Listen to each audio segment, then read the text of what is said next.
Bonsoir à toutes, bonsoir à tous et bienvenue pour ces 2 tables rondes sur Opéra for Peace. Je n'ai pratiquement plus de voix, mais ce n'est pas par rapport au sujet que nous allons traiter ce soir, heureusement. Et j'ai le très très grand plaisir d'accueillir à nouveau Julia Lagahuser. Pour celles et ceux qui ne la connaissent pas, c'est la cofondatrice et directrice de Opéra for Peace, une très grande entrepreneure, chanteuse lyrique, et qui vient avec toujours beaucoup de bonheur partager son amour de l'art et du chant. Julia, je te cède la parole pour que tu puisses nous présenter ce qu'est Opéra for Peace et présenter nos invités. Thank you, Frédéric. Merci beaucoup. On est absolument ravis d'être là avec vous. Je vais continuer en anglais parce que j'aimerais que les artistes aussi comprennent. Ils viennent des 5 continents, 12 pays. Alors, c'est plutôt l'anglais. So I'm really delighted to come back. We are so passionate about the opera art form, and we truly believe that artists can make a very big difference in the world through communication and shared emotion. So Opera for Peace was created almost 5 years ago because we wanted to see more diversity on stage. We wanted to see different artists, different people having opportunities, because we know that there is so much talent in this world, but not everyone has the same chances. So this is why we created this organization.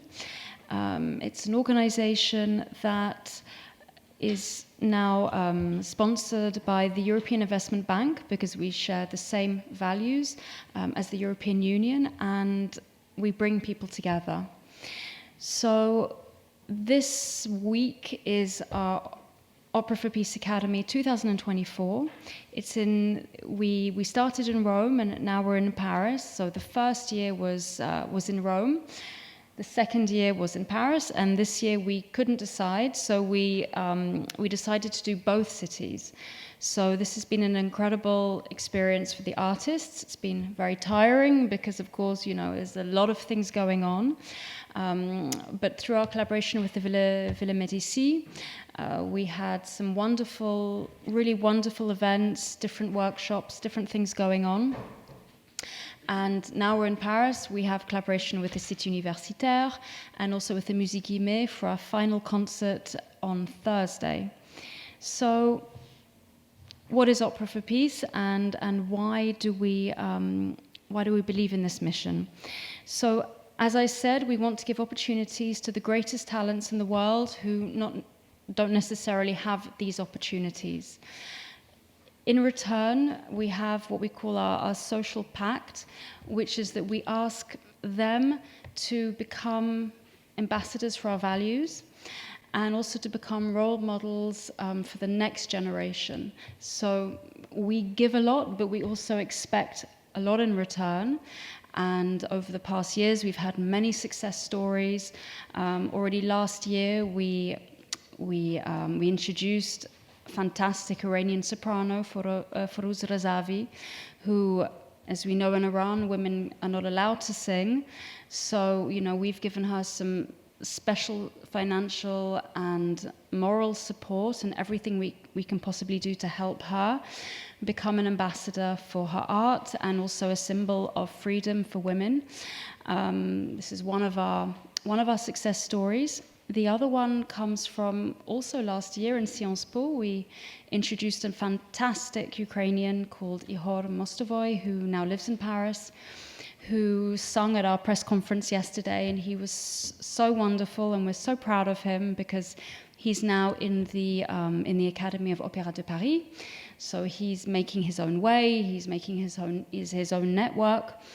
And he's fantastic. And we have many other success stories, one of which is my wonderful colleague and emerging artist that I will introduce in a couple of minutes. I absolutely wanted him to speak because he inspires me every day, and I think he's got an incredible story of resilience. So the title of today, L'artiste lyrique, entrepreneur de sa vie dans l'accélération du monde. What does this mean? Is an artist an entrepreneur? How does this fit into everything we've been talking about? we believe 100% that an artist is an entrepreneur because an artist needs to convince.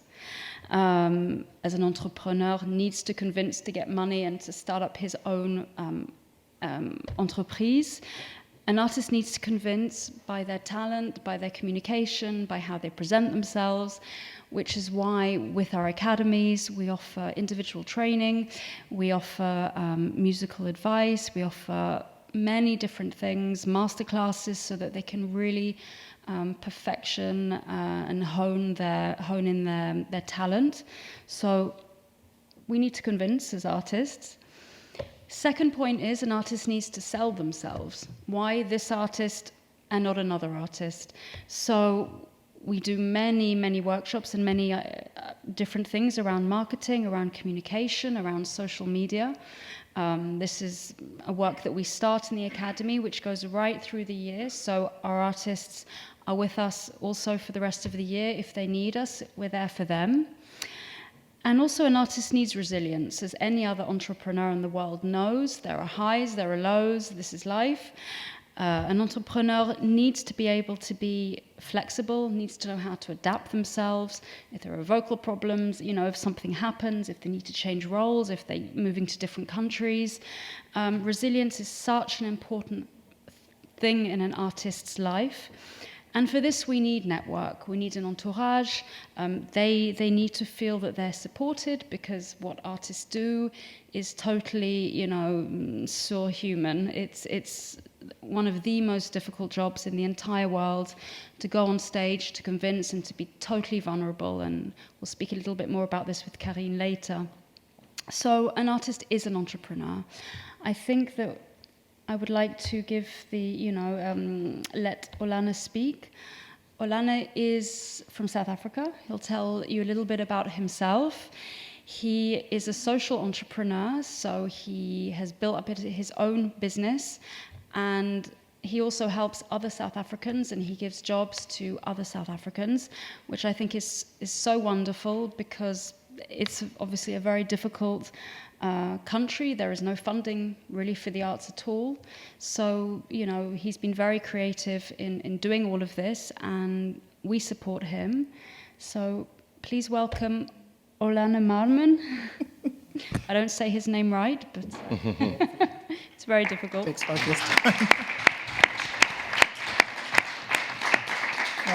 thank you so much.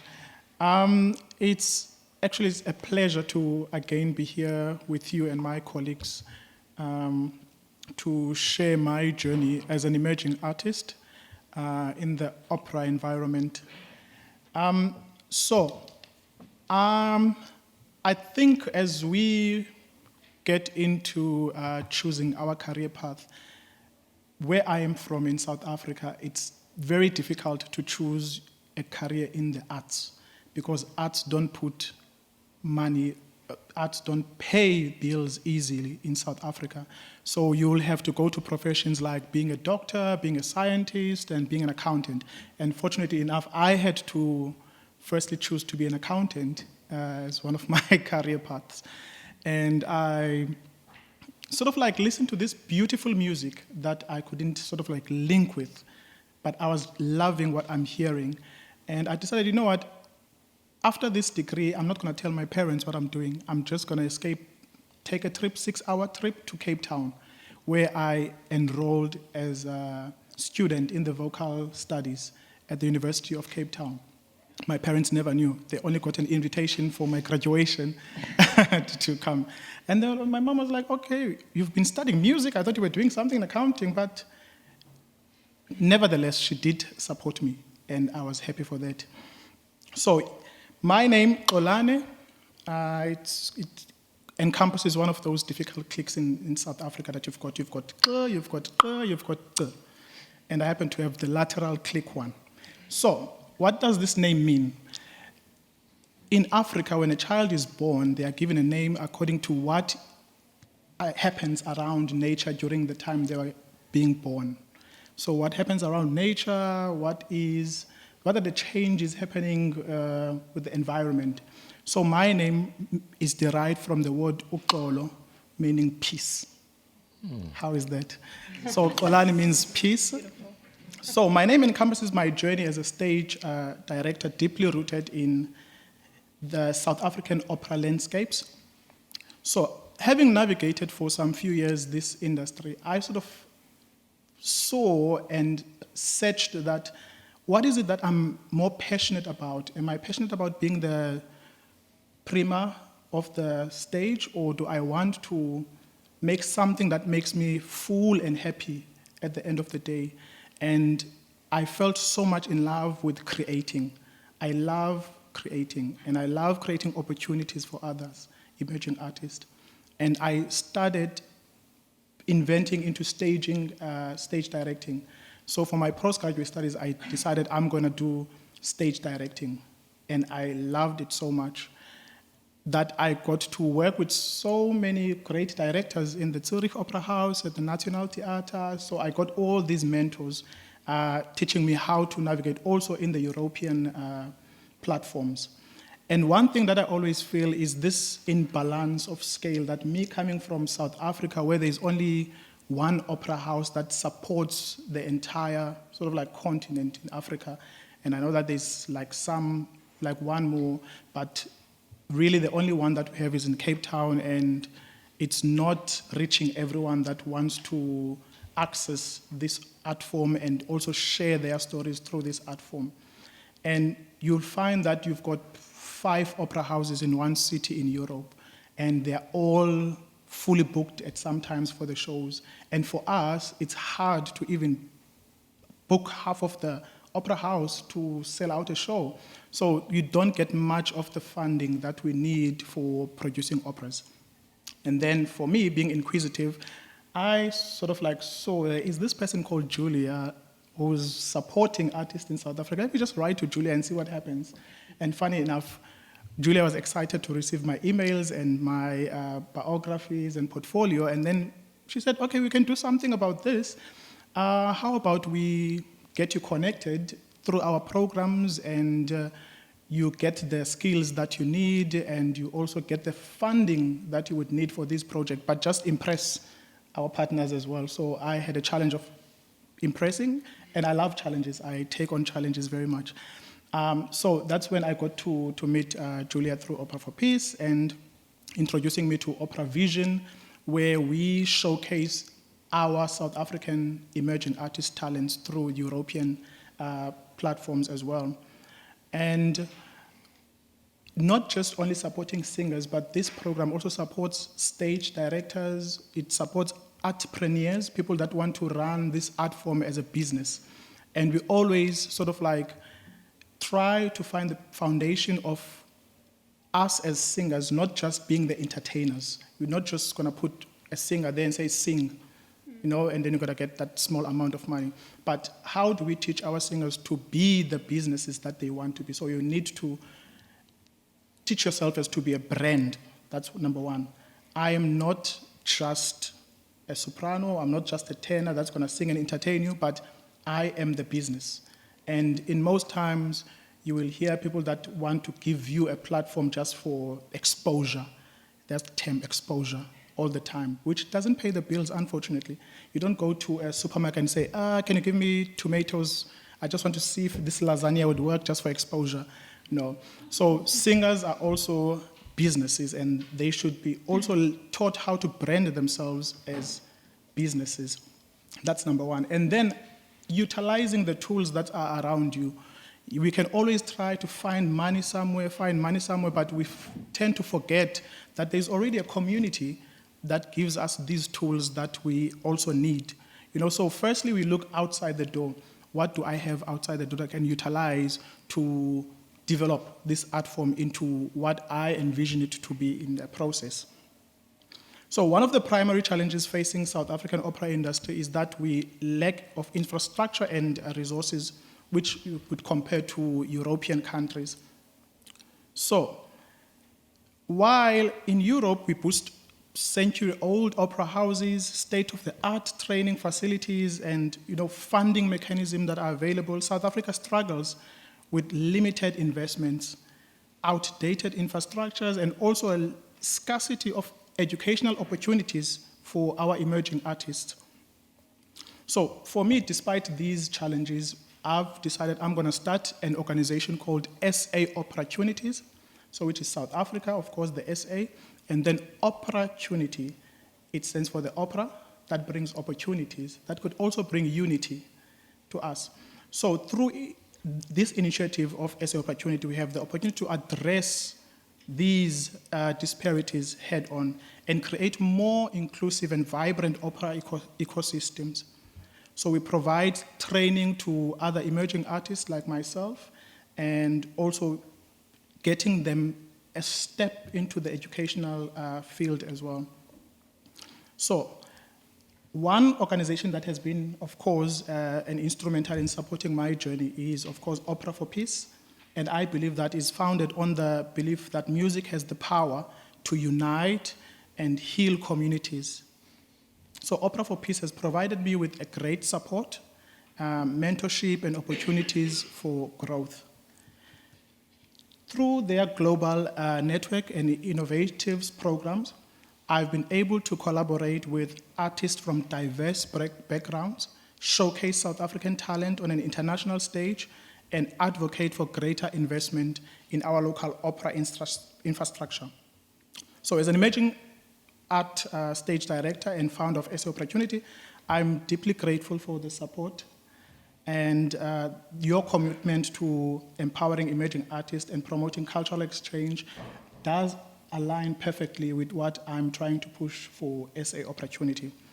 So I would like to leave you with some words of Nelson Mandela to keep in mind that music is a great blessing. It has the power to elevate and liberate us. As we continue to navigate all these complexities of the opera industry, also let's remain firm in our commitment to harness the power of music for the greater good. And together through collaborations, innovatives, dedication, we can build a brighter and more inclusive opera for the future. Thank you. Thank you.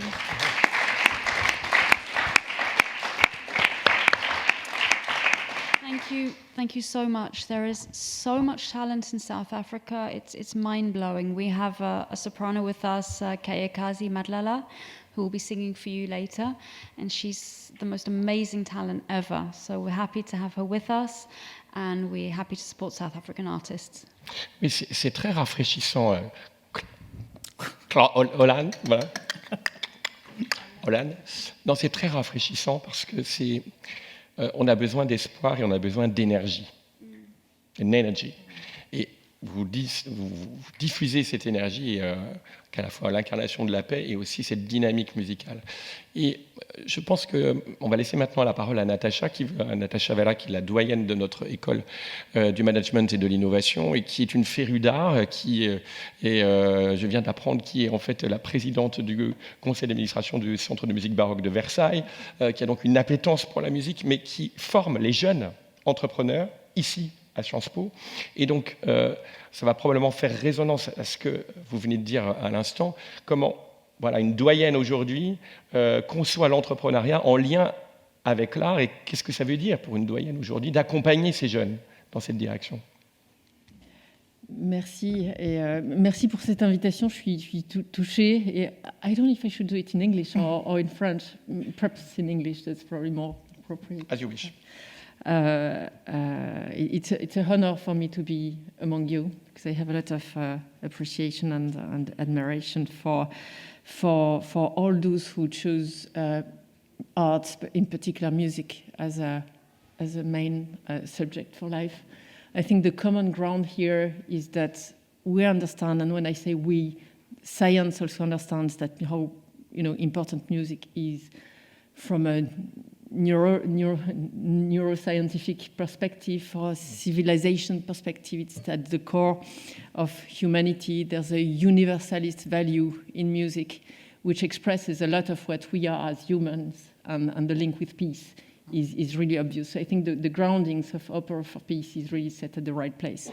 I just read a book which is called Tous les enfants sont musiciens, and which explains that very well in terms of... And despite this, and now I speak as a dean, I really observe that those abilities, those values, those aptitudes, this passion that the kids that get into music bring to us, how badly this is recognized by the university system, and I weighed my words. I'm full into the hearings of our new cohort for next year, so now I'm hearing every day, you know, a bunch of students who explain why they want to come to Sciences Po. And I know that those students, when they were selected so when they come to us as a jury for the oral, they've been through a number of steps of selection. And through those steps, there are things that were just never boxes to be ticked. How many hours per day did I spend on my voice, on my instrument? What does it mean in terms of, you know, resilience, ability to concentrate, all those abilities? This is true for music. This is also true for sports, probably. But I think this is not recognized by the academic system, the système scolaire, as it should. And I think this is really a fight, because it is a fight that we need to, a battle that we need to fight. Where I'm now, and I don't know how long I'm going to be there, but I think this is a position where, you know, there can be a lever. So I'm trying to push for proposals to include, to broaden the admission criteria beyond the purely, you know, scolaire and academic criteria. We are working on it, and we're making small steps. You know, we have admission agreements. Bonjour, Grégoire. With the École du Louvre, for example, but we're discussing as well with the Conservatoire National Supérieur to see whether we can have some way to recognize this. So this is a key. I think this is an important battle. And why is it an important battle? And now I speak of Sciences Po and of my school, which has 1,300 students. So it's not the biggest in Sciences Po, but one of the biggest for those who produce master students. Half of my school is, you know, producing experts in finance, in business strategy. They get hired by the best international banks, by the best, the cabinet, the consultancy firms. So they are very successful. And half of them is doing cultural and creative industries. And this other half is not seeded by those students I would love to have in my school. So I think now there's something that the school can bring to artists, and that's exactly what has just been said in the introduction, in what you said. We bring skills to people that have to do with being able to understand accounting. When you're an artist and you want to set up a festival, you'd better understand accounting. You probably don't have the means. I'll give you examples through my activities, extracurricular activities, I was going to say. But you'd better know that. You'd better know how to market yourself.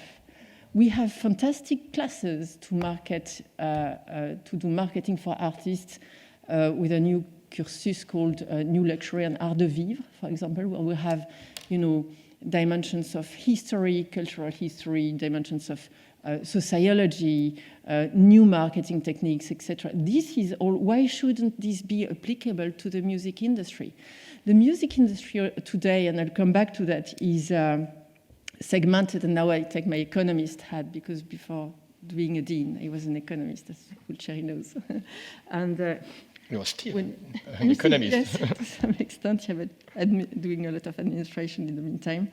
The value chain in the music industry, as you all know, has been drifting towards, due to the platformization.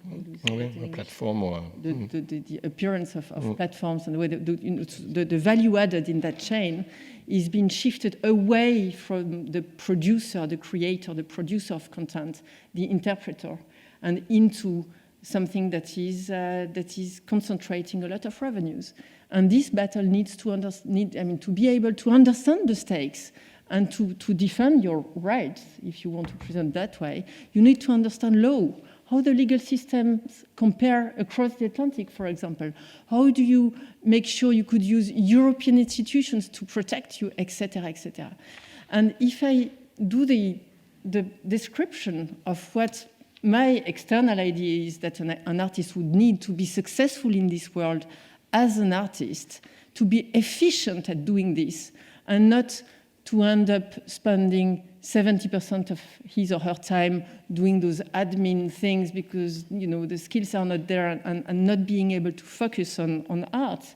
Then there's a lot of efficiency gains that can be made. And efficiency gains for arts and for music mean more culture. And this is what we should be seeking collectively. So what I'm trying to do here in what I'm saying is that we tend to, because we've been bred and fed in silos, I have a son who is 12 and I was in Lithuania 2 days ago. He's doing a concours international de piano. He's 12. I have to decide now, more or less, whether he's going to be a musician or not. And frankly, I hesitate. My parents did the same when I was his age. They went for the economics and finance. So I have a lot of more money now, but a lot less cultural experience. Why should you have those silos so early in life, and why shouldn't you be able to have those bridges? And those bridges won't be built on their own. Those bridges need help, understanding on both sides, and you need to build step-by-step institutional setups that allow those bridges to be effective at the early stage of careers, but also at later stages of career. Maybe when you've been on a stage for 25 years, your voice starts to be, we are hosting Nathalie Dessay, Delphine soon here. She chose to change her career at some point. At some point, you have to think of what's the next step. And what if the next step is something you want to do and that you're being told it's too late to learn it? That shouldn't be the case. So I think this lifetime view, we are best placed at universities like here to give an answer. And I think the latent demand for this is huge. Because if we collectively know, and you were underlining the fact that in South Africa, means are limited, institutions are sometimes rusty, we're like places, and it's not the case in Europe. We have a stock of capital in this cultural world, which is huge, and which comes to a stage, and now I come to the second part of what I want to say, and you stop me when I have to stop. You have a couple of minutes. Where we need to have this thinking of, first, how to have this lifelong view on the parcours artistique. This is true for those who choose to be artists, but this is also true for those who choose not to be artists, although they love arts and they love music and they have high abilities. So I think this is really something we need to be aware of, and we need to be explicitly taking as an object and as an objective, a policy objective for universities. We were speaking about entrepreneurship, and in your introduction you said an artist is an entrepreneur. We have the place here. We have a Centre pour l'Entrepreneuriat. We can offer small workshops. We are bringing the director of the Opéra de Paris, for example, is going to come in a couple of months to speak about how to run a cultural place, how this interacts with individual trajectories. So we have those means, and they need to be put at the service of all the cultural and artistic. I don't like the word community, but groups. I come to the second point, which is very specific to Europe, but also to probably other places. The financing of culture and financing of music is a hybrid between public and private money. In the US, there's a specific model to bring public money around projects and to bring some long-term visibility in the funding of large institutions. In Europe, that's a lot more difficult for various reasons. I'm writing a short paper for the ministry on this at the moment, but for various reasons, we have different models in Europe where public money is really big. And comes different forms. When you look at Germany, you look at France, it is distributed in different ways. The individual status of the artist is not the same depending on whether you are in the UK or in France. But as a general fact, and Grégoire knows that well, public money is becoming scarce because public debt is very high. And deficits have become entrenched at high level because we are spending money elsewhere, and probably for good reasons. We've had COVID, we've had the war, the energy shock. So this money had to be spent somewhere, and we are coming closer and closer to a moment where there will be a deep thinking about what kind of amount of public money will be available. But I'm sure this thinking will come before we will have thought about how to substitute private money for what is not going to be there tomorrow. And that's the second thing. As much as institutions should be s'emparer de la question de l'éducation artistique intégrée dans l'éducation généraliste, as well as we should be anticipating this flow of public money getting retrenched, and how we can induce private money to step in, and to step in a sustainable way. You were mentioning, I'm the president in the Centre de Musique Baroque de Versailles. I'm also presiding a foundation for an ensemble which is called the Cercle de l'Harmonie. So it's an orchestra which is playing tonight at the Philharmonia, so I have to sneak out. And we're fighting in those two circumstances. So one is an orchestra, and the other one is a center which is doing research, publishing. It's I would say, intangible capital, as the EAB would say, like publishing new music from the Baroque time that has not been republished since the time, doing productions, producing instruments of the Baroque time, and doing educational elements. So for all those activities, every year in October, you have to count the lines of what the ministry is giving you, what the department is giving you, the region, the city, and there's always something missing. And if you have 50,000 euro missing, you have to spend weeks before December to make sure that you don't close the choir, or you don't give up this co-production with Brussels. It cannot go on like this. So the organization of public money can be a lot improved, and I think incentives for private money need to be anticipated. That's the topic for another colloque, I think, because as an economist, I would say incentives, tax policies probably often a very effective incentive. But for this, we really need to anticipate. And here I worry a lot because I see things happening in the wrong direction. And we are likely to face years where ensemble or individuals who are really talented, who have value, instantaneous value, but also value through time in the construction of the history of art, will have to disappear for bad reasons. So I don't want to end on a negative note. So I think here there would be, I would see a number of solutions in the meantime. There's a dimension which will always be there, and it's the educational dimension.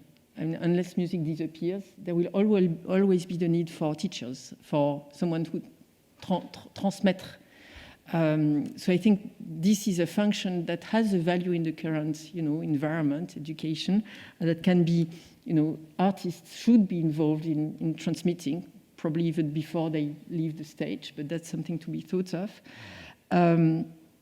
Solutions can be found at the very end of high-level education. I mean, we've done that in Versailles, for example, with creating festivals for young graduates of the conservatoires in France, etc., etc.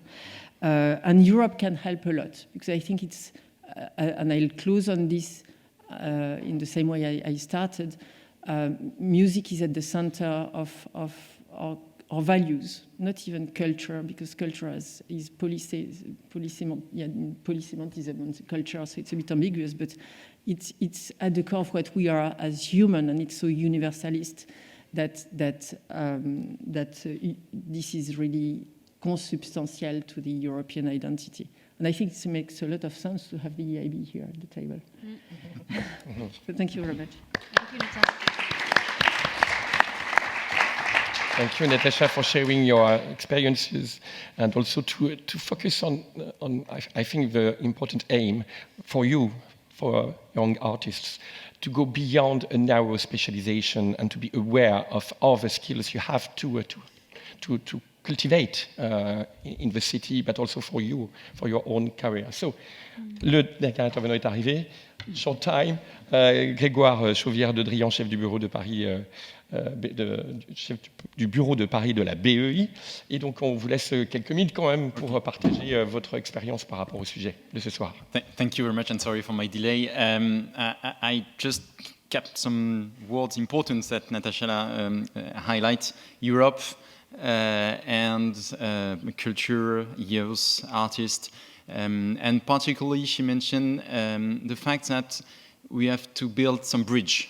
And finally, if I may, we can, and if I can justify the role and the importance of to have EIB here, this is because we are building, we are financing bridges. Bridges between private sector and public sector. You mentioned that we need to combine different capacity for financing. This is one of the roles of the EIB. Bridges between Europe image, Europe objectives, and the youth, students, and we are financing different infrastructure for education. This is part of our activity. Bridges between different worlds, and culture is part of it. Our main contributor to support culture is our institute, and I would like to highlight the presence of Frucheri tonight with us, who's leading with Shiva the EIB Institute. And we particularly support initiatives in Senegal, in Tunisia, in Morocco, for students and to promote culture and to promote music through this channel. And you say culture and Europe are key values, and I share your views. Definitely, this is one of our mission, and it's important for us to assume this mission. And the Institute, with the support of the EIB group, which is the EU bank, the EU also climate bank, we are promoting high values, is dedicating part of our activity to support universities, and notably Sciences Po, and financing the chair on the development with Marc Engel. We are also financing culture, particularly with an intensive, incredible EIB art collection. And we are also financing artists based in Paris, here with a one-year residency in Paris to develop their art. It's an important activity, and we are very proud to be part of, with Julia, to be part of the project of Opera for Peace, and for the third year in Italy and also in Paris, and we are very proud to do this. EIB is a public bank. We are dealing with public financing, public support, but beyond this image of building bridges, I think this is the most efficient way to promote a kind of European values, European perspective, European ambition. Culture is definitely part of it, and we are very proud to support it, particularly with Opera for Peace, but also with different other channels. And you know, we are not so far from important European election. We stand in the 9th of June in Paris, in France, and I think it will be we could be one of the best signal to say that Europe is concrete, and we are there to finance and to support all the initiative, and particularly culture, to be part of the capacity to highlight values and share value for Europe. Thank you. Thank you, Grégoire. On va peut-être laisser la parole au chant. Oui, tout à fait, tout à fait. Je voulais remercier Grégoire pour son soutien, pour le soutien de la banque. Of course, without them, this wouldn't have happened, this academy. I think we can see a few images now of where we've been last week. So this is the unbelievable Villa Medici, with the most beautiful views of the whole of Rome. And, you know, when I first arrived, I heard a young singer singing Caravadossi from Tosca, which is, of course, you know, situated in Rome, Puccini's Tosca. And it's very, very emotional to be in Rome and be around opera and be in this most beautiful place. And we'll see a few more of our concert. On va voir.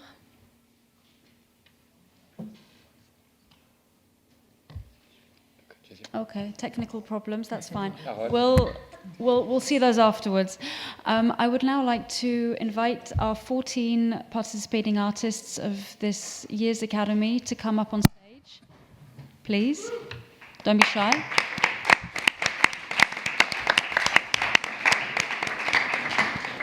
So these talents were chosen out of 360 participants, so which is a record number of candidates. They will introduce themselves. No, come on, all behind. They can introduce themselves, but they're from 12 countries. Yeah. Whatever. Yeah. It's okay. Well, we can stay here, non? On peut rester ici. Non. Merci. Okay. Fine. So if you want to start by presenting yourself, Ekaterina, and then we go through, and if you want to sing something, that would be even better. What should I say? Like my name? Yeah, just introduce yourself. Okay. Hello, my name is Ekaterina Czajka-Rubinstein. I'm 25 years old and I'm from Germany. Now I'm working at the Berlin Staatsoper unter den Linden. Yeah, and I'm so happy to be here and to perform at this Academy for Peace. Yeah. Would you like to sing a few phrases? Sure.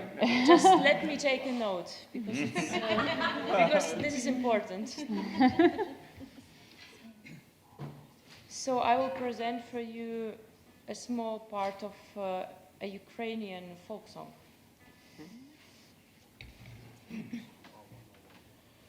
Цвіте терен, листя опадає, хто в любові не знається, той горя не знає, хто в любові не знається, той горя не знає.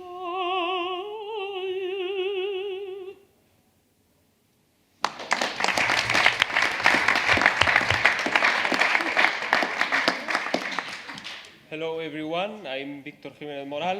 I'm from Spain and I'm very happy to be here with all my fantastic colleagues that are all of them fantastic. And I would like to sing for you a small piece than Verdi of Falstaff, Dal labbro il canto estasiato. Dal labbro il canto estasiato vola pei silenzi notturni e va lontano e al fin ritrova un altro labbro umano che gli risponde con la sua parola.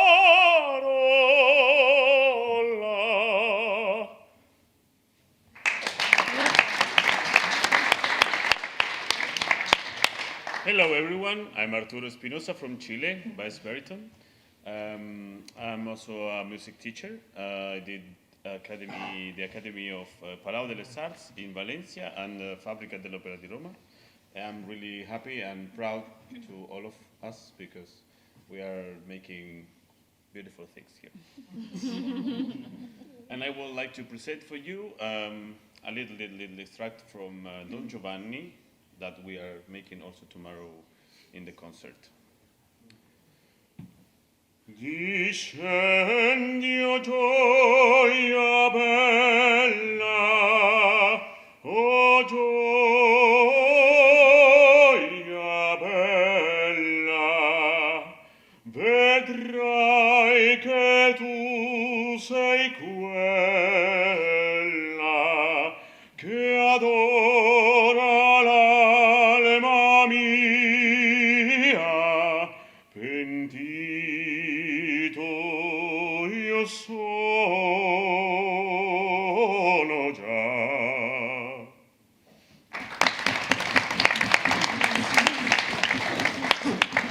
Hello everyone, my name is Selin Moon from South Korea, currently based in Vienna for 5 years.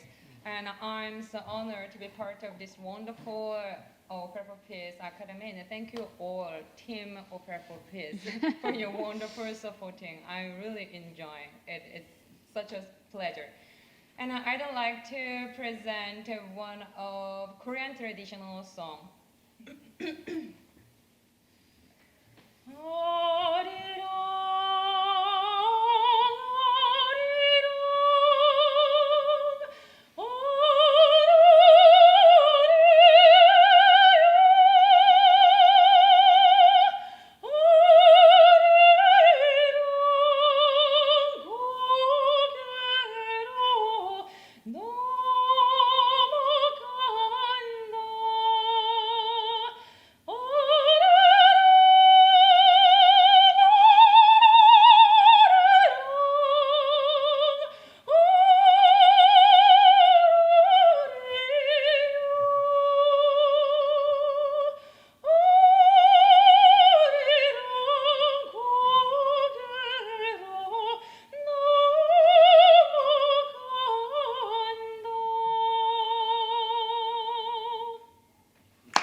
Good afternoon, everyone. My name is Kayakazi Madlala, and I am from South Africa. Just finished my undergraduate studies, and I'm currently doing my postgraduate studies in South Africa, and also auditioning for young artist programs in Europe. I'm so happy to be part of Opera for Peace because it's an opportunity that we never get in South Africa, like never. It's almost impossible to be in an academy like this. So I'm appreciating the learning process and everything that I'm going to be taking home with me to be part of my little pocket of techniques and strategies that I can use to better my technique and to better myself as an artist as well. Thank you so much, Julia. And I'll be singing a short piece from a song by Nomia in South Africa, a South African composer, titled Ngenani, which means welcome.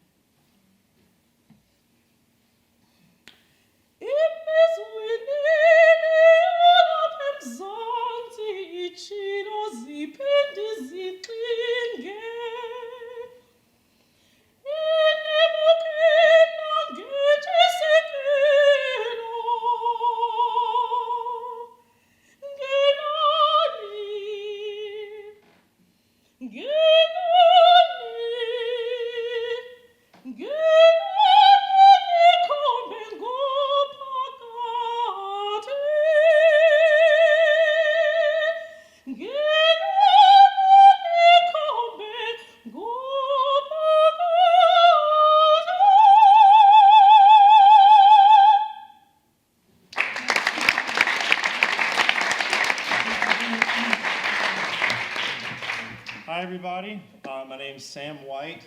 I'm from New York in the United States, and as you can tell, and I'm just so lucky to be here with these guys. Not only are they very talented, but some of the kindest people I've ever worked with, and that goes for everyone who's associated with this program. It's genuinely kind and caring people, so I'm very lucky to be here.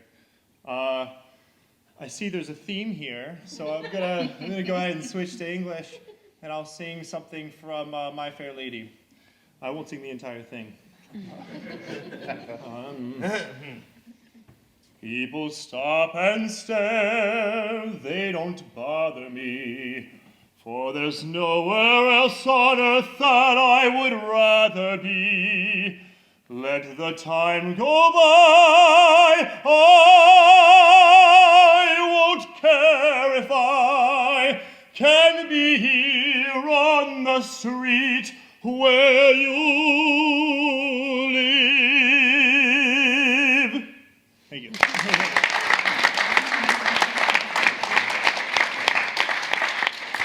Good evening, everyone. My name is Johanna Will. I'm from Germany. I'm 32 years old. I finished my studies in New York City in the USA, and also I'm currently still based in the USA. Yeah, I've had the most amazing time here with Opera 4-Piece, both in Rome and in Paris, meeting all my fabulous colleagues, and also watching and learning from them has been the most incredible thing ever.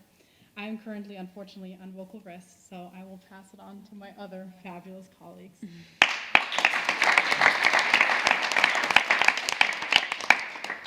I'm Livia Louisette Deguet. I'm 21 years old. I'm from Martinique, and since 3 years old that I'm in Paris. It's very a chance for me because in Martinique we don't have school to learn classic musical, and it's very an opportunity for me to be here with this beautiful artist, and I'm very, very grateful about that. I will just sing a little part of O Mio Babino Caro, Naria from Loretta by Janis Kiki. Oh mio babino caro, mi piace bello,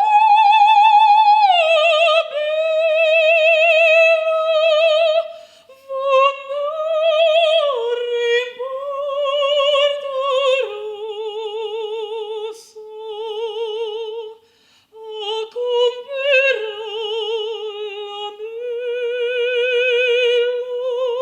Sì, ci voglio andare, e se la mossa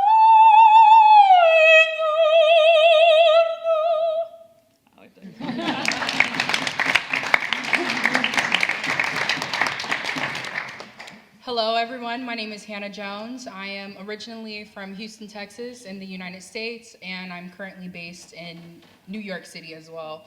And I am 23 years old. Today, I'm going to sing a snippet of a Negro spiritual called Give Me Jesus. Yeah. In the morning when I rise, in the morning when I rise, in the morning when I rise, give me Jesus.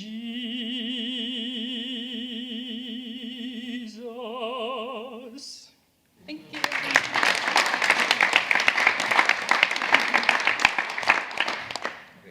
Hello, everyone. My name is Xu Sen. I live in Beijing from China. And it is a great honor to participate in this program, Opera for Peace. And I'd like to present some Chinese traditional poetry. Okay, let me try.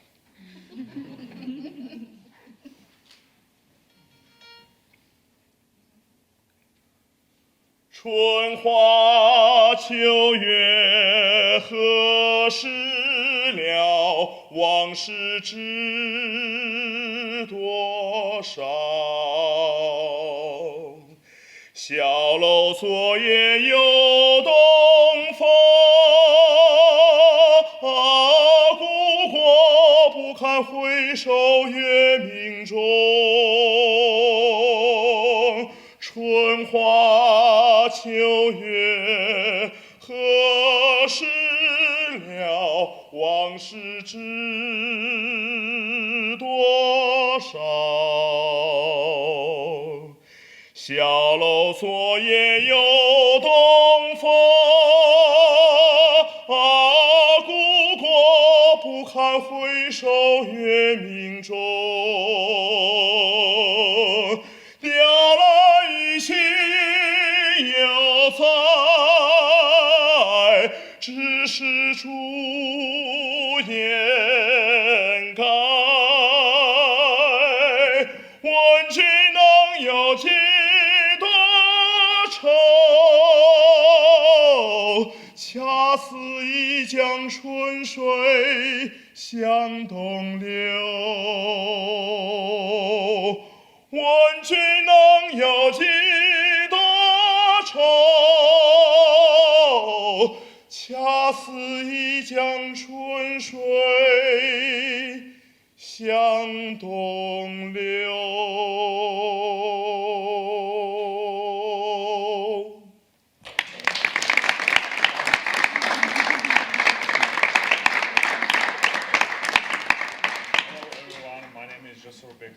I'm from Uzbekistan. I'm 22 years old, and I'm very glad to be here, to be a part of this big family. Thank you.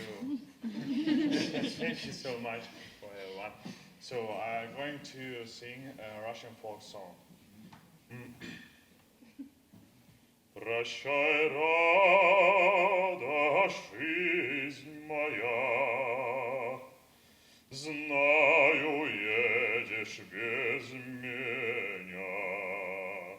Знать один должен остаться, тебя мне больше не видать. О темных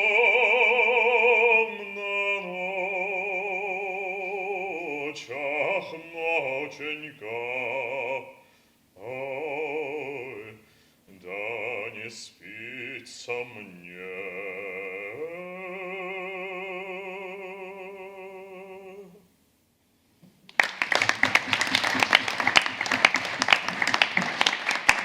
Hello, I'm Maxim Lissin, and how do you see it here? So cold. So I'm from Russia, Moscow, and I'm so happy to be here and to be a part of family. Yeah, and so I've learned one lesson from this conference. So we opera singers, we should try to sell ourselves. So I will perform to you Largo Factotum day after tomorrow in the concert. Please.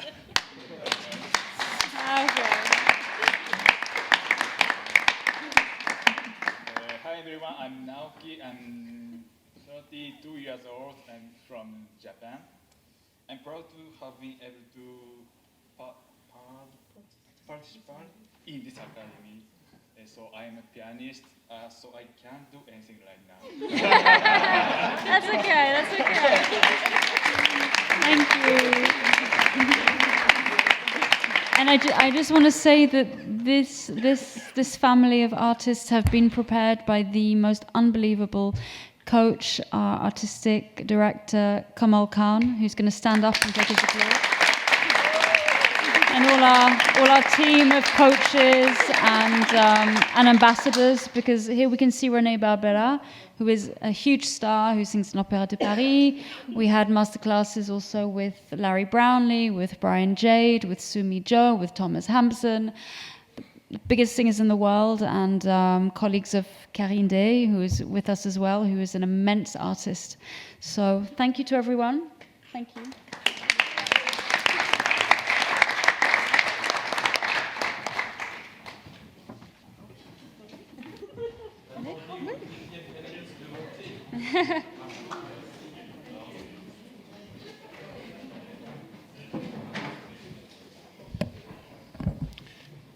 Thank you very much for sharing, and we bring you with our own pockets now, because we have an image, vocal images on your team. So thank you very much. Nos trois panélistes peuvent-ils nous rejoindre? Voilà, venez vous installer. Non, là. Oui, bien sûr.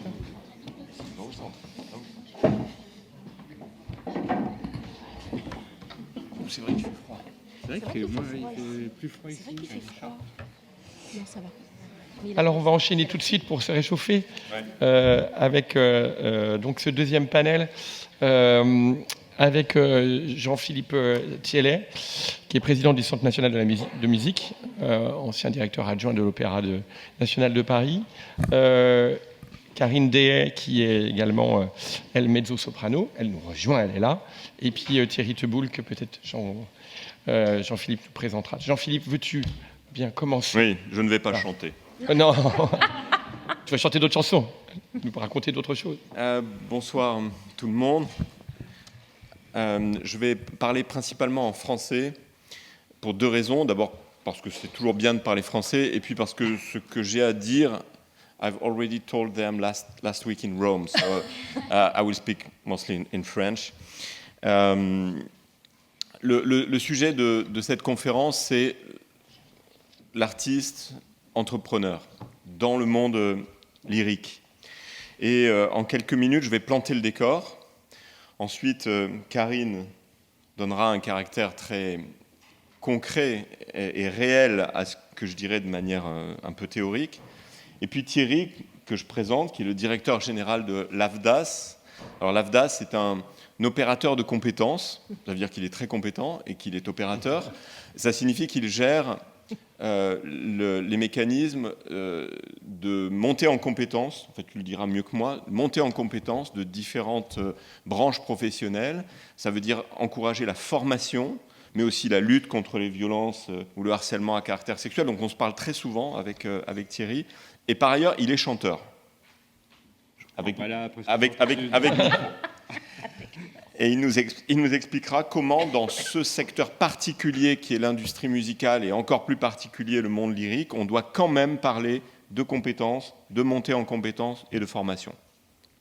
Alors, en quelques minutes, pour ne pas être trop long, le monde de l'opéra est un secteur économique, pas tout à fait comme les autres, mais qui pèse, et je vais vous le démontrer. Et quand on a commencé à réfléchir sur ce thème, j'ai pensé à la campagne de publicité que vous vous rappellerez, ou d'affichage que la ville de Bordeaux avait lancé en 2021, et où il y avait affiché en grandes lettres dans la ville « Artiste, est-ce que c'est une profession ?» Point d'interrogation. C'était une provocation, mais que beaucoup ont pris, peut-être à juste titre, au premier degré, parce que c'était choquant, même de poser la question. Est-ce que être artiste, c'est seulement une passion? Est-ce qu'on paye ses loyers ou ses crédits avec une passion? Et donc, non, il faut dire que être un artiste, c'est un métier, et que si c'est un métier, on doit être payé pour ce que l'on fait. Ou alors, ça s'appelle l'amateurisme ou du bénévolat, et ça n'aide pas à payer ses crédits. Et donc, comment on peut construire un monde de l'opéra dans lequel des jeunes artistes peuvent envisager une carrière et de gagner sa vie mieux que dignement, c'est-à-dire à la hauteur de la difficulté de ce dont on parle. Dans le football, ils y arrivent très bien. Alors, la musique est un secteur économique, évidemment. La musique, dans son ensemble, emploie 2 millions de personnes en Europe. C'est plus que l'industrie du cinéma, où là aussi, ils y arrivent très très bien. Ça représente un peu moins de 100 milliards dans le PIB européen. Et si on considère la musique classique, c'est grosso modo un quart de la musique pop. La musique pop représente évidemment la plus grande masse. L'opéra, spécifiquement, c'est très difficile de le mesurer parce que c'est encore un secteur qui est peu observé, encore assez artisanal en réalité. Et je ne peux pas vous dire combien de billets ont été achetés cette semaine dans des opéras, alors que pour le cinéma, la distribution est automatisée. Et on souffre dans le monde de l'opéra de ce côté artisanal. Mais tout de même, en France, il y a pas loin de 900 spectacles par an, 1,2 million de billets à vendre, 1 200 000, dont 2 tiers à l'Opéra de Paris. Et en termes de revenus, ça pèse 600 millions d'euros. Le contexte global, avant d'arriver à des sujets plus individuels, c'est quand même une situation compliquée, complexe. So last week I know that I was very negative and very dark about the future of opera, so I will try to balance more my analysis. But the situation is quite difficult. You have to know that. You have to know that. Not quitting or abandoning, but with all the landscape to fight. La situation, elle est assez difficile. Natacha Valla l'a dit tout à l'heure, parce que les finances publiques, qui sont indispensables au monde de la culture et indispensables à l'opéra depuis 4 siècles, vont pas très bien. Et puis parce que le chiffre, ça c'est pas de la poésie ou de la littérature, c'est qu'en France, en 15 ans, c'est moins 25% de levée de rideau, moins 25% de spectacles. Donc moins de contrats pour les intermittents, pour les machinistes, pour les artistes, pour les musiciens. Et quelle autre industrie culturelle a connu une crise de ce genre ? Dans le patrimoine, les musées, les lieux de culture, ça explose. Le cinéma se porte bien. J'ai rien contre le cinéma, j'y vais jamais, mais c'est plutôt pas mal quand même. L'audiovisuel va bien. Le théâtre a aussi ses difficultés. Mais l'opéra est vraiment en difficulté parce que les coûts augmentent et les recettes stagnent ou baissent. On a une crise de ciseaux que Baumol avait commencé à décrire dans les années 60. Alors, maintenant, si on essaye de situer les artistes dont on parle dans ce contexte, comment on peut faire pour gagner sa vie dans ce métier ? La semaine dernière, je m'étais lancé, mais je vais être plus bref, dans, au fond, une typologie des situations des chanteurs d'opéra. En partant des artistes permanents, qui sont membres de chœurs, dans les maisons d'opéra. Et là aussi, c'était difficile d'avoir un décompte précis, mais on doit à peu près être à 300 artistes des chœurs dans les maisons d'opéra en France. L'ordre de grandeur, c'est ça. Il y en a une centaine à l'opéra, 110 même. Et si on ajoute les chœurs ici, 300. C'est extrêmement peu. Ce sont ceux qui ont un salaire à la fin du mois et qu'ils chantent ou qu'ils ne chantent pas. C'est la situation la plus favorable pour ceux qui ne sont pas solistes. Il y a des membres de chœur qui viennent former des ensembles, production par production, et qui sont souvent des très bons artistes. Quand je décris ça, il n'y a pas de hiérarchie dans la qualité. C'est plus les parcours de vie qui font que ces surnuméraires viennent compléter ou viennent former pour des productions données. C'est pas beaucoup de monde. Et puis pour les solistes, on atteint là aussi des situations enviable pour le top du top, mais difficile pour la plupart. On peut être soliste dans une troupe, et peut-être que tu parleras de l'expérience dans les troupes, qui est un sujet assez actuel, même si ça remonte très loin, pour le meilleur et pour le moins bon. Le meilleur, c'est qu'en troupe, ça existe beaucoup en Allemagne, on chante un soir Don Giovanni, le lendemain Jeanne Onegin, le troisième soir Posa. On apprend beaucoup, ça peut casser la voix aussi, parce que c'est très exigeant. Mais en début de carrière, c'est probablement de très très belles opportunités. Tu nous parleras d'expérience à Lyon. Et puis, naturellement, pour les solistes qui ne sont pas en troupe, ça c'est de l'entrepreneuriat. Depuis 1640, j'ai envie de dire. Un bref mot d'histoire, l'opéra, vous le savez, est né à la fin du XVIe et au tout début du XVIIe siècle, on peut presque donner les dates. Au début, c'était surtout des gens qui n'avaient pas de problème d'argent, c'était des loisirs, ils n'étaient même pas payés.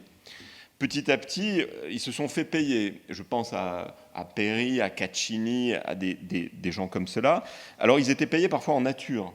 On leur donnait des mortadelles, on leur donnait des tabatières en or, on leur donnait des bijoux. Bon, heureusement, ces pratiques ont terminé. Et j'ai trouvé le début des choses sérieuses, c'est les années 1640. Et par exemple, une chanteuse superstar de l'époque qui s'appelait Anna Renzi a signé un contrat en 1643 à Venise. Et ce contrat ressemble en tout point à celui que tu signes toi. Période de répétition, nombre de levées de rideau, qu'est-ce qui se passe si l'artiste est malade, est-ce qu'on a des billets pour les proches, etc., etc. Et donc, depuis 400 ans, les choses n'ont en réalité pas beaucoup changé.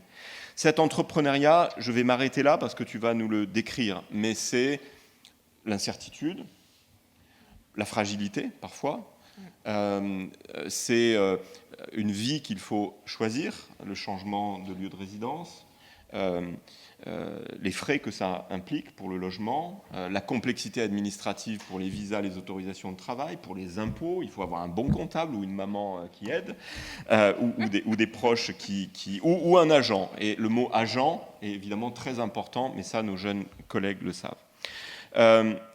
le dernier mot pour dire que, 2 derniers mots. On ne devient pas extrêmement riche en devenant chanteur d'opéra.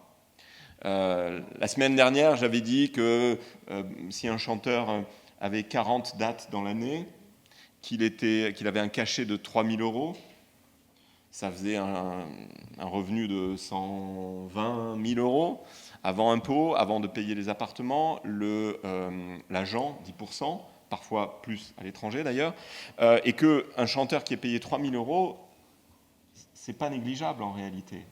Et les cachets dans le monde de l'opéra ont plutôt tendance à baisser, là où les cachets dans le monde de la pop ont tendance à prendre 10% par an. Donc là, c'est vraiment un décalage.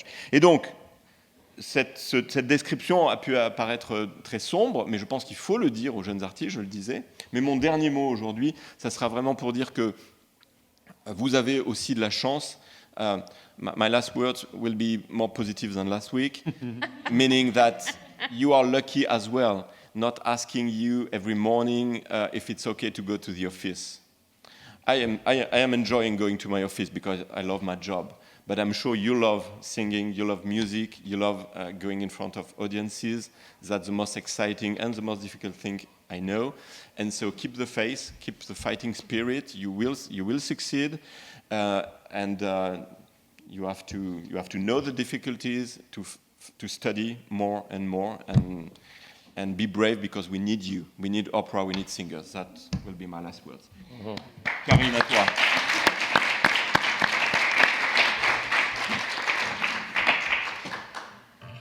Bonjour, hello. Ça va être dur d'enchaîner là-dessus. It's true, we are lucky to have a job of passion, because it's a passion, music is a passion.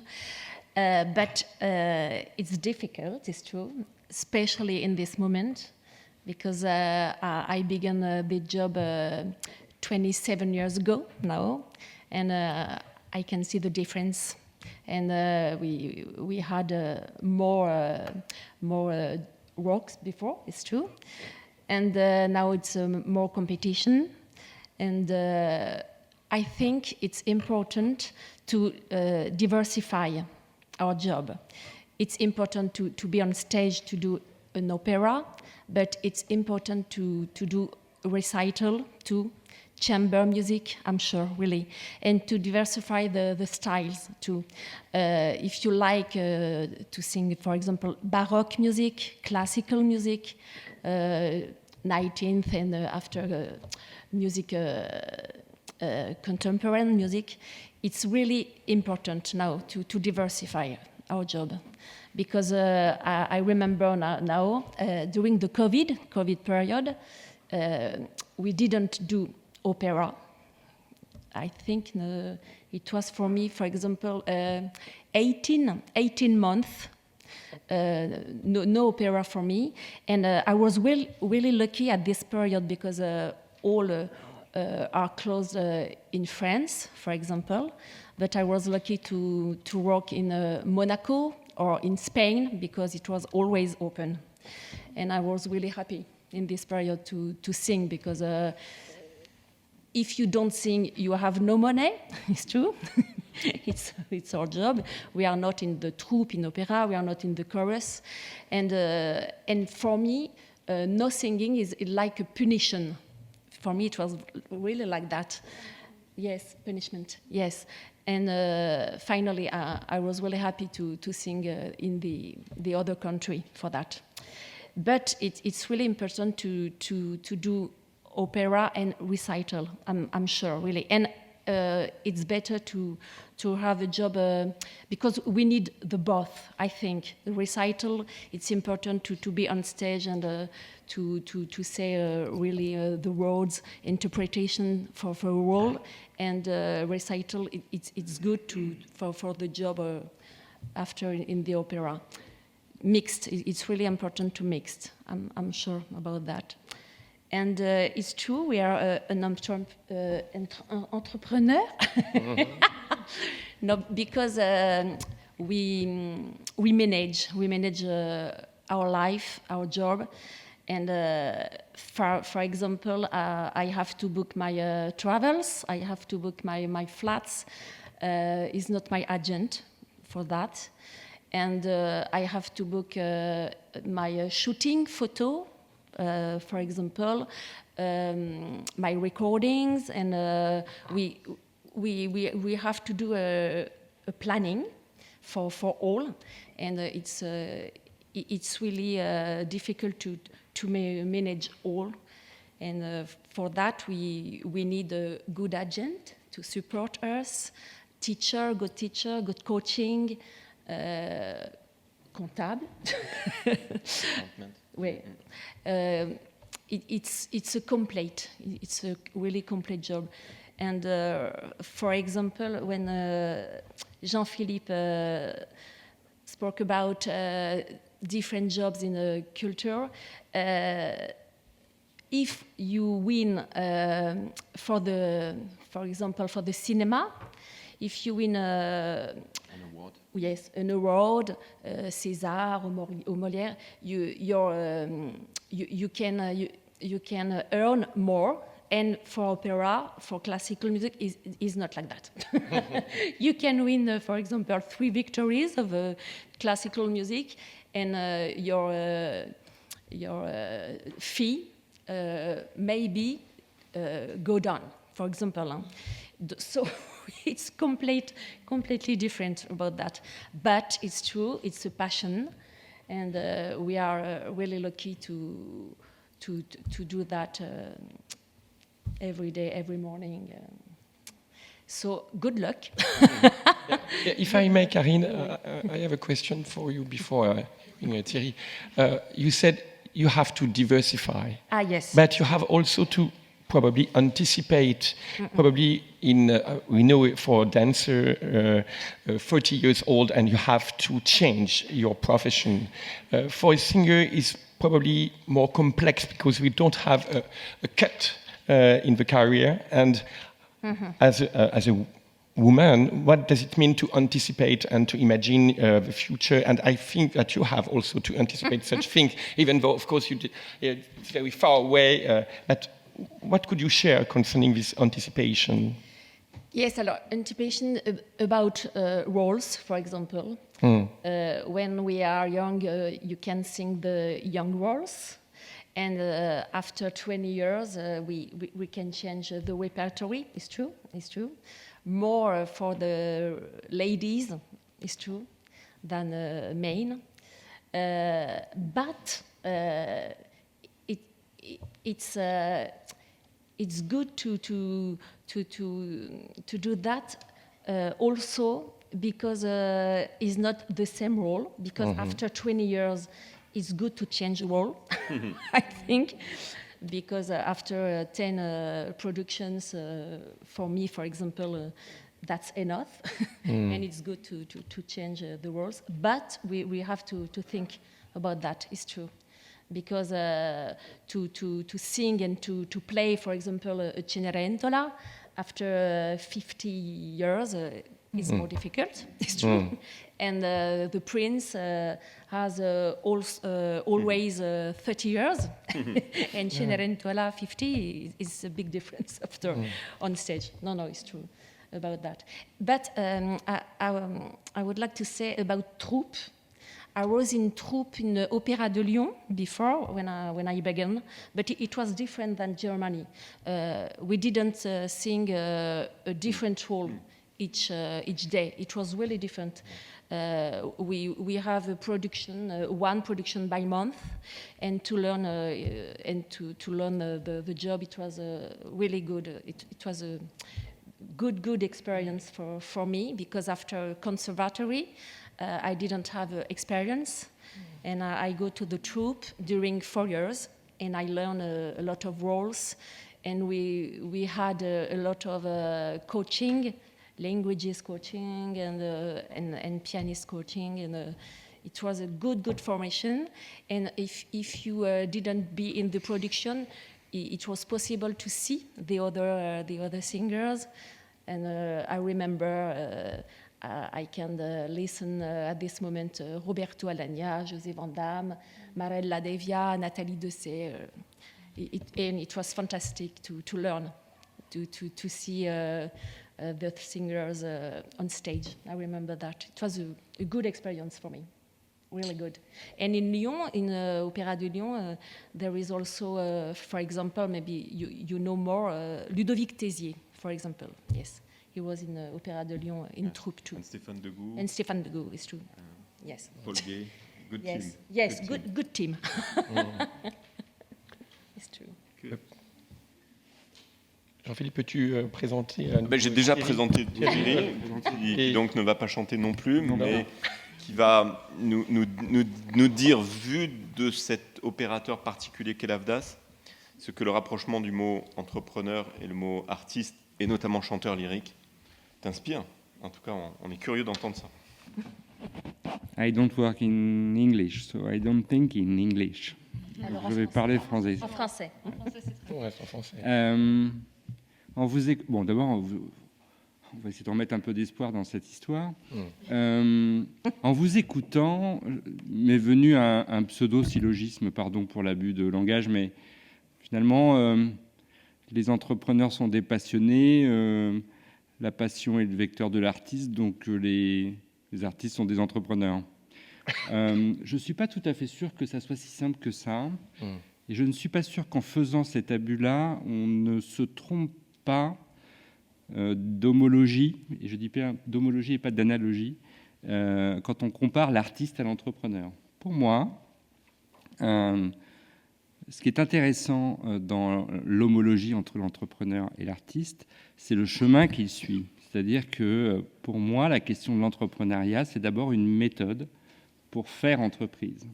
Vous l'avez dit à l'instant, la question de la troupe, la question de l'équipe, est au moins aussi importante que la question de l'individualisme que sous-tend l'entrepreneuriat. Et je trouve que c'est pas je ne suis pas sûr de ce que je dis, mais c'est en vous écoutant que ça m'est venu par rapport à tout ce que j'avais préparé. Je trouve que c'est intéressant de regarder l'entrepreneuriat comme une méthode. Et je vais citer 2 exemples. 3 même, parce qu'il y en a un qui m'est venu tout à l'heure. Tout à l'heure, j'ai trouvé que vous faisiez équipe et que vous faisiez troupe.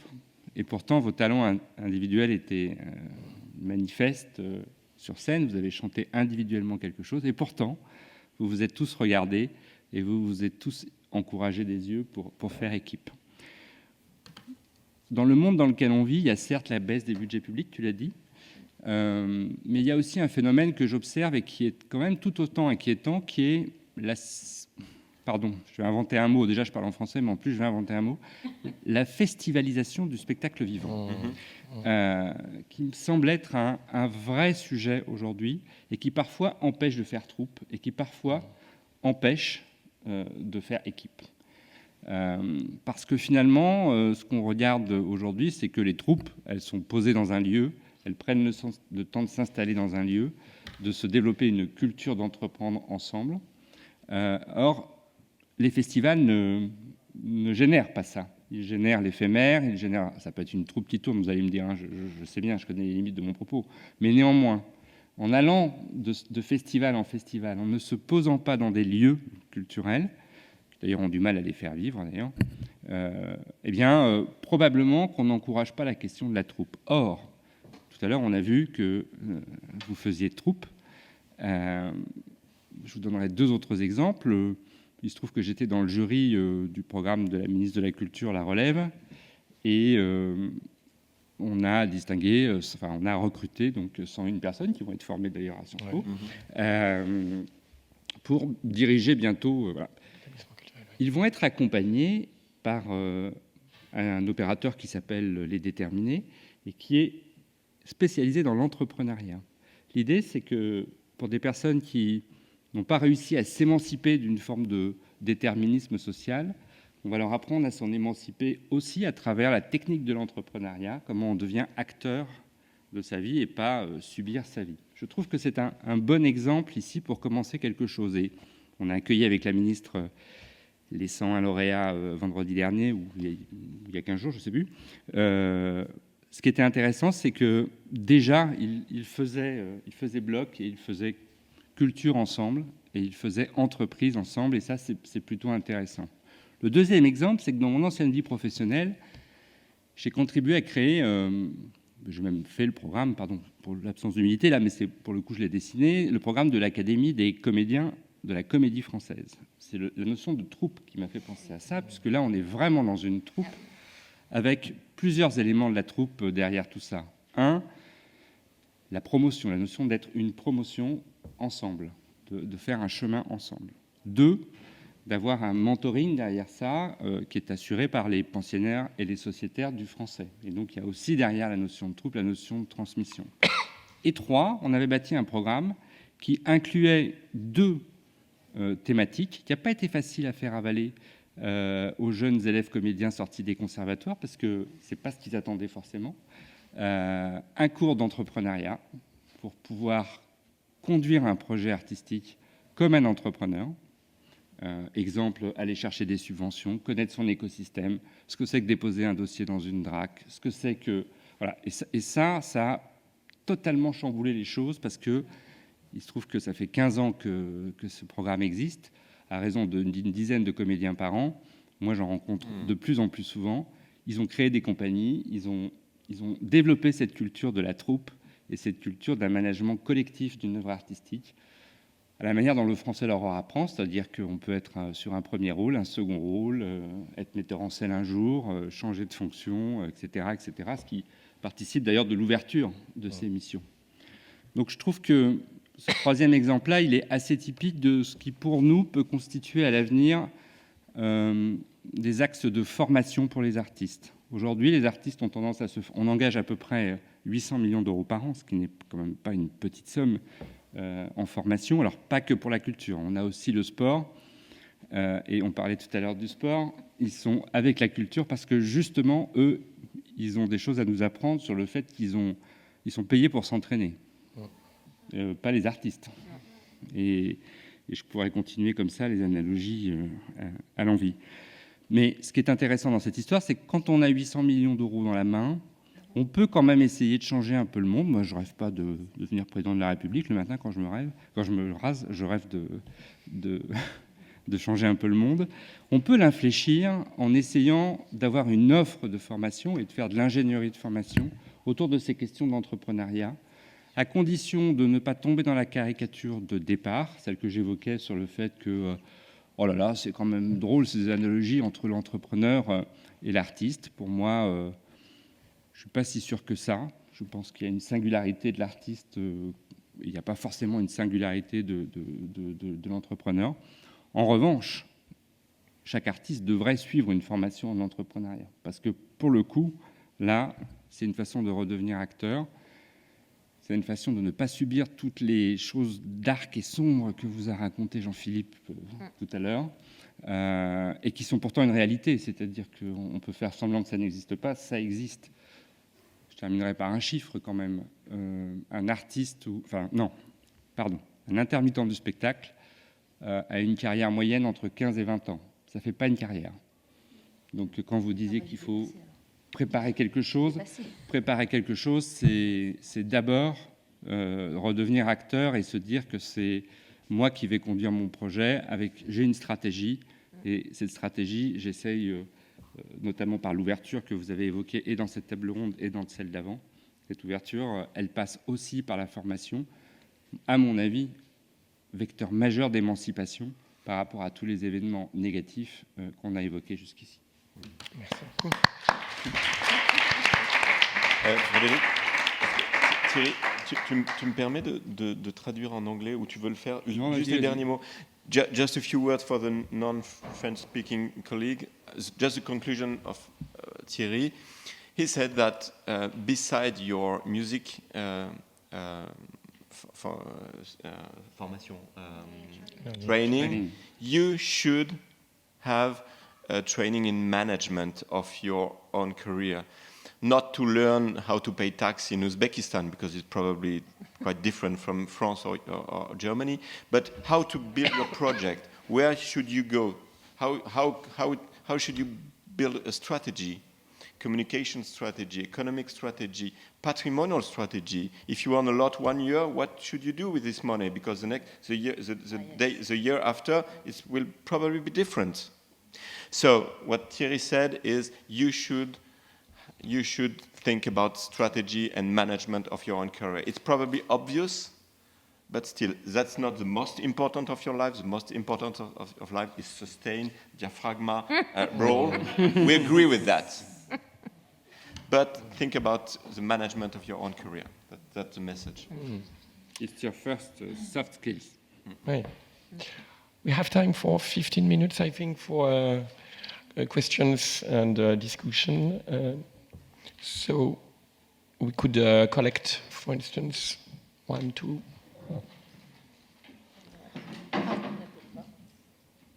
there any questions? In French or in English, as you wish. Oui. Hannah, yes, please. Hello. I have a question regarding learning how to manage yourself. So what would be one of the first steps to take as far as getting that information and learning how to have that managerial background without like necessarily going to school? I mean, we could go to school, but if we couldn't go to school, like what should we do? If I may, I think it's very important, as we're teaching you with this academy, to build up your network, your entourage. You spoke about Roberto Alagna. He's always with his family, always. And also Karine, she has the most incredible partner that is always in the coulisses of Opéra de Paris and other places. So, you know, as Olana was saying, without any kind of resources, you have to look close to home, you know. So I think one of the best ways is to find a mentor. You know, with Opera for Peace, we have 50 of the biggest artists in the world who, like Karine, have been doing this for many, many years. They've been through all of this. Brian Jade, who you had a masterclass with, he does this every day. He came from Milan. He's you know, he now lives in Rome. He left something in New York. He forgot his score. You know, he's done all of this. Look close to home. You know, people who want to help you, you have people around you. I think, you know, instead of going to school and getting into debt, maybe, and finding, you know, doing all of this, don't see this as a big mountain. Just have a discussion with someone, you know, who's done it before. I think, you know. Peut-être que tu peux expliquer le triangle pour toi, pour choisir ce que Oui, tu as dit dans oui. For example, for me, to decide if I can sing a role or not, I said it's like a triangle. I have to ask to my teacher, I have to ask to my agent, and my feeling, it's important. Our feeling is really important too. And it's like a triangle, and when the three people are okay, we decide together, okay, it's the moment to sing this role, or maybe I have to wait for some years. But it's important to have this support, I think. Yeah, because Thierry, you said team, troupe, etc. The loneliness of a singer in his hotel room on the other side of the world is something very strong. I'm not talking about egoism or individualism that exists, but the loneliness is a reality every week for a singer. That's why a lot of singers eat a lot or drink too much, because they are alone. No, it's a caricature. I'm kidding. Or they decide to or they decide to stop the career. That's exactly what Nathalie Dessay said. Finally, yeah. Thierry wants to add something. Because it's not just a question of opportunities. It's a question of strategy for you, of you, and I think the good way to enter in the career.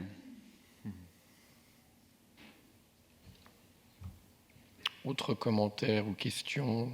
Les questions des jeunes ouvertes ou aux de la salle, non-chanteurs. évidemment. Oui, c'est ça. Les non-chanteurs ont le droit de poser des Bien questions sûr. aussi. Hein. Fulceri. Micro.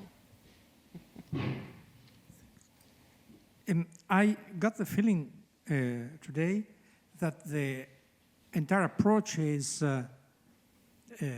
demand-driven. So there is a demand, which is decreasing, and it seems that the singers have to adapt to this decreasing demand. I wonder, it's just a question of a word, I don't know, whether it's possible to tackle the problem from an offer-driven approach. I mean, when Lego or other companies saw the market going down of toys, they thought that toys maybe can be sold to senior people, not to children. Mm-hmm. And they start to make toys for senior people. What I regret in our society is that more and more people who are not in art like me or are less investing money and culture, but maybe the person interested should stimulate this and create an offer to a different kind of world. I just give an example. How many persons today call a singer for a wedding? A wedding, you need to have a photographer, a wedding planner, this and the other. You spend a lot of money. But do we have ever thought, myself, I have ever thought to have a singer? No, maybe you can offer it. I mean, offer-driven market. Once it was much more common. I have the music sung for the wedding of my grandparents was written for the wedding of my grandparents by a musician. So it means that my grandfather paid for it, as today for us it's normal to pay for flowers or whatever. So an offer-driven approach could, I don't know, create. And on the other side, we are at the university. Not only the artist, but the creator of culture, like university, could make a reflection of that. I was at a dinner, it was Saturday, there was a young guy, he knew that I studied international law and I had an international career, he wanted to have the same thing, 16 years old, and asked me,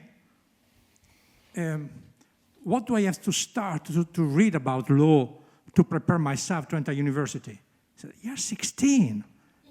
Don't read anything about law. Study Greek tragedy.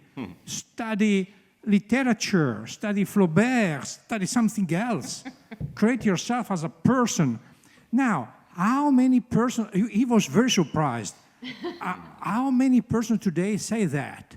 No, today the university says, oh, you should make practice, go to have a stage. What stage? You have to study. And to study literature, to study music, to I would say to my children or to the students. So I regret that universities do not ask to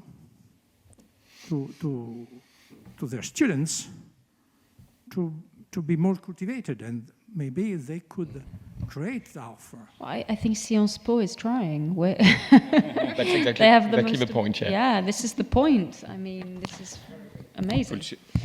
A few words about that, and a small advertisement moment, because Natasha told about her book.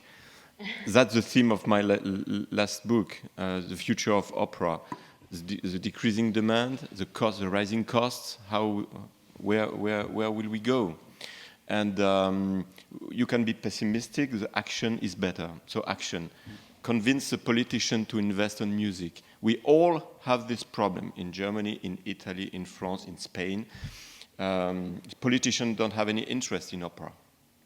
During 6 years in the Paris National Opera, I didn't see the President of the Republic. We knew 2, 3. Macron came but later, and no one cared about opera. So at the moment to decide about the budget with a rising debt, they cut. And that's the same in cities, extra. So convince politicians, that's your speech. Second, opera have to change some of their practices. The ego of the opera directors, it's huge. The last production of my predecessor, it's bullshit. I invest for a new Zauberflöte, But we have 3. Yes, but I want mine. Extra, that was in cost as well. That's really a problem. You agree, I'm sure. Does that still happen? Third, they have to look for new resources, especially at the local level. When you get 80% of your revenue coming from the city, you don't make effort to convince. We don't sell tickets, no problem. We have 80% of our revenue coming from the city. Paris Opera is totally different. It's only 43% from the state. So we have partnership with Rolex, with a lot of sponsors, and that's demanding because it's not easy to convince a sponsor. So, and there you have to work on the experience of the audience. That's exactly the same as 30 years before.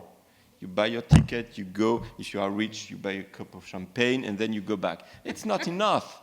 The comparison with sport is extremely interesting. You eat better, you drink better, you have more information, even if it's only 90 minutes for a soccer party. Opera is longer. So it's the experience, and maybe it can change. But that's complicated because timing is running very fast. So it's... Kamal. I would say something about this. I'm kind of interested to wonderful people that are in front of me who have been busy like making sure that their heads are aligned or making sure that the chorus. I would say something rather different. Someone asked me recently what I thought of a particular production at the Met, or someone asked me also recently what I thought about new ways they're advertising. And I said, with all due respect, why do you care what I think? I've got a life sentence to this art form. I'm crazy about it. I will never leave it. Oops. But I'm 60 years old. You do not need to worry about what people who are 60 years old who love opera already think. We could not be less relevant unless we're sharing something with you which we think you can use. Exactly. Then we're relevant. That's why I'm here, to simply share from my experience what I think you will be able to use to take this art form somewhere else. You know how people your age are capable of concentrating. Is a 5-hour opera the only thing you want to be doing? One of the healthy things that came out of the pandemic is we started reconsidering these uncut, text, hypocritical editions we perform. Because why are we doing so much music? You know, Maria Callas never sang the kind of hard Traviata that Nadine or Brody has to sing today, because those things were cut. You know? Obviously, Karine, you're beginning to Norma, and I would love to hear you sing it. I wonder if you're going to be able to sing the version of it that all the greats were allowed to sing, or you're going to have to sing the 20 minutes longer version with all the second verses open and everything in the original key. We've adopted these crazy things that mean nothing to anyone except us. Nothing. No. The public we are trying to reach doesn't care if we're tuning at A438 or A445. Couldn't care less. But if we showed the public what you all did with your folk songs and the music you cared about singing, we could make a video of this. But not we could, because who cares about us? You could make a video of this.